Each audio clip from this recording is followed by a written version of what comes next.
there's a growing attitude towards the idea of progress in Western society, in globalized society, that it's somehow unnatural, that what we are doing with all this civilization technology is us pillaging the earth, as if we are separate from life, as if we are separate from nature.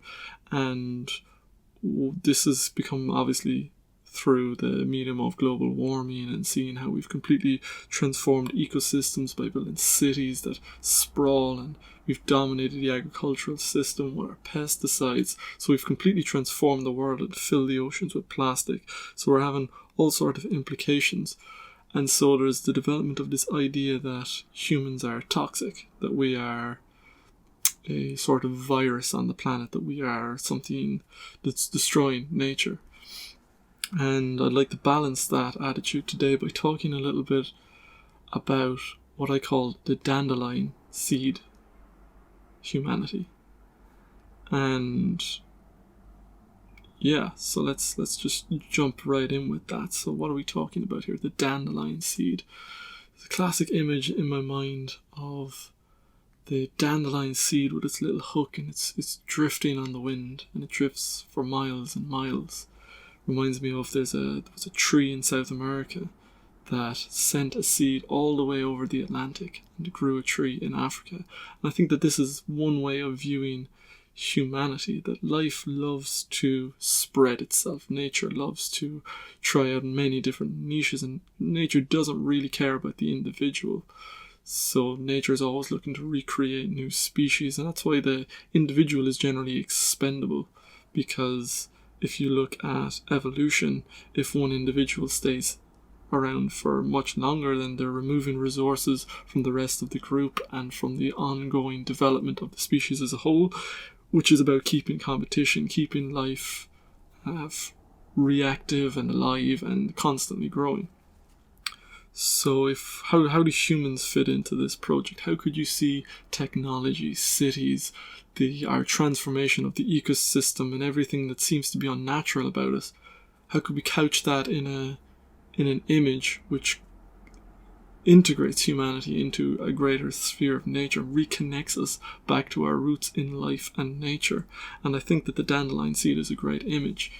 I'm a big fan of Elon Musk, and I look at what's happening in Western civilization, this drive towards space, this drive towards expansionism, because we're becoming so overpopulated on this planet, though I think we have a lot more room, and the population growth is slowing. So not to make a bigger problem out of that than it is necessarily, but I think that we have such an abundant population, and we've lost those new frontiers for the pioneering spirit, and so that's always within humanity. And so I think a vision of moving out into the stars fits with that vision of humanity. And were we to colonize other planets in the solar system and beyond, we would inevitably bring our bacteria with us, like these things. Even if we managed to purge all of our ships of them within ourselves, within our microbiome, within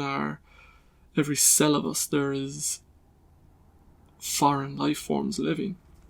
And so we would inevitably bring the 4 billion years of evolution genealogy with us. The 4 billion years of life's evolutionary story would be spread amongst the planets, even if humanity somehow died out at a future time.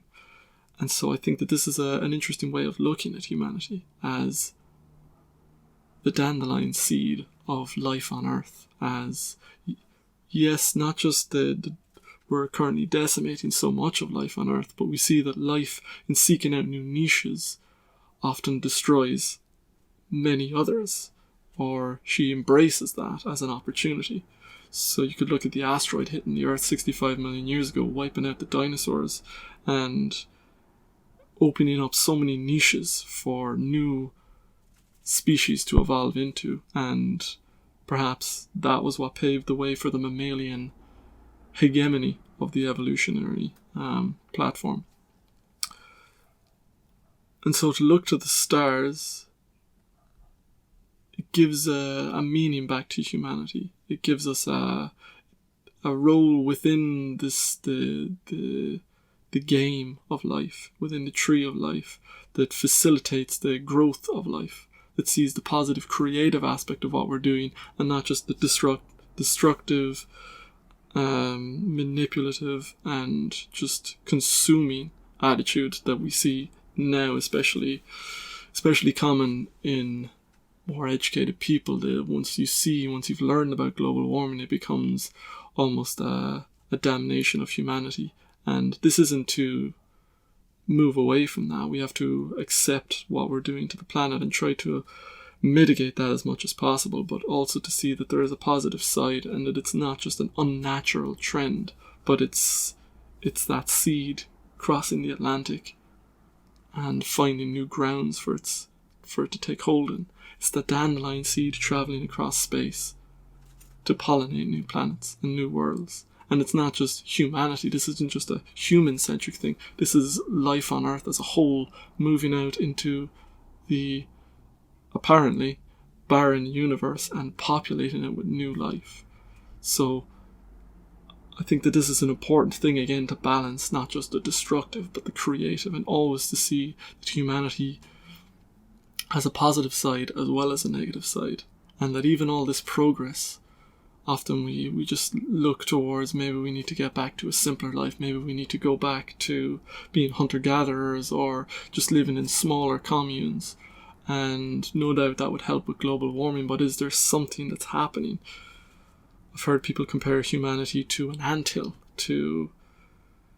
we're so frantic in the modern age. Everyone is constantly doing something, and we've such a time famine, someone has called it, that we just feel like we have no time.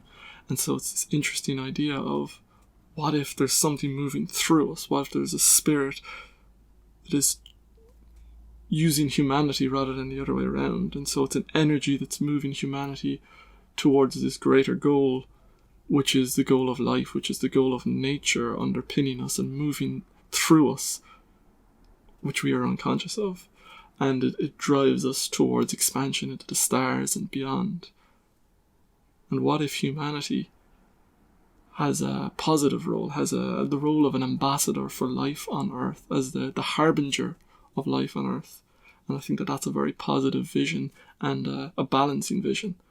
So we can look to the future not just with dismay at our destructiveness, but with hope at the potential for creating new niches for life, for terrestrial life, to spread throughout the universe, and perhaps to pollinate what would otherwise be a barren universe.